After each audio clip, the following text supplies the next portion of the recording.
First இத ஃபுல்லா எழுதிக்கலாம். சரியா?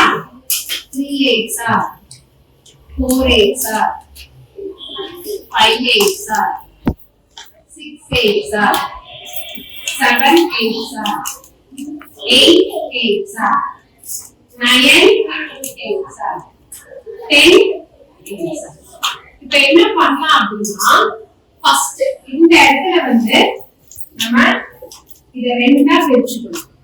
இத என்ன பண்ணிக்கணும்? ரெண்டா பிரிச்சுக்கணும். இங்க என்ன பண்ணணும்? 0 1 2 3 4.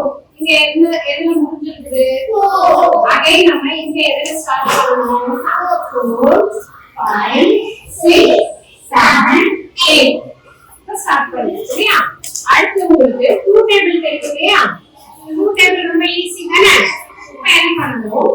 0 2 4 6 8. அகைன் என்ன பண்ணனும்? 0 2 4 6 8. இப்போ ஈஸியா இருக்கா?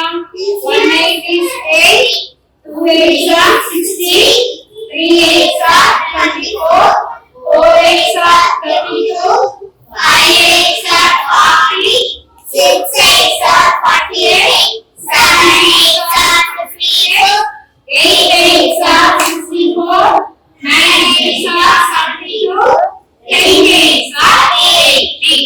இப்போ 8th டேபிள் இவ்ளோ ஈஸியா நீங்க என்ன செய்யலாம்? படிச்சுக்கலாம். ஓகேவா?